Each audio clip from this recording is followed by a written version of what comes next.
Welcome to this short video where we're going to look at an example of what the cost of discounting a sale is to a business.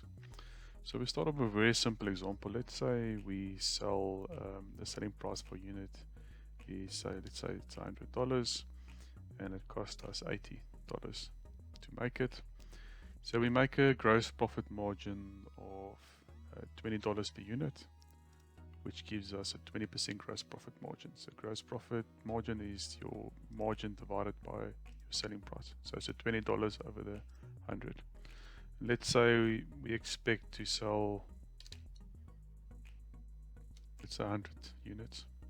Right, so current situation is we make a gross profit margin of $20 per unit. We sell 100 units and we make $2,000 gross profit margin. Now management comes and they say, no, we want to discount our selling price per unit by 5%. So I say, okay, so let's do that. Okay, so what happens is $100 per unit goes down to 95.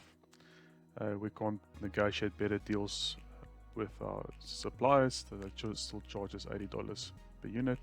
So we're actually making now $15 gross profit margin per unit, and that gives us 16% gross profit percentage. So our gross margin went down from 20% to 16%, and in this scenario we're assuming that we don't increase any volume of units sold, so our expected margin generated is $1,500. Now for any business that's not good. Any pricing strategies to at least give us the same margin as we've currently got. We can't earn less because that margin needs to pay for operating expenses. So as you can see here, the gross margin dollar shortfall is $500, which is basically the difference between those two. So we're not happy about that. Now to make this margin here with the new pricing strategy, we need to basically sell 134 units, which means that we are actually 34 units short. So it's a difference between the 134 that we need to sell versus the 100 that we're currently selling, which gives us a shortfall of 34%. So to summarize, we've reduced our selling price from $100 to $95 per unit. Our margin generated went from $2,000 to $1,500, which is not good.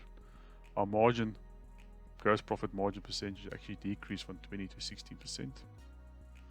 And in order to achieve the same dollar margin of 2,000, we actually need to sell now 134 units, not 100, which gives us this 34%.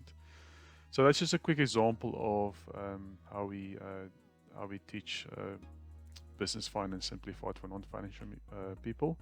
I hope this illustration gives you a good idea of how we explain things, the simplicity thereof, and I hope you have a better understanding of the cost of discounting that the cost of discounting has on a business. Thank you.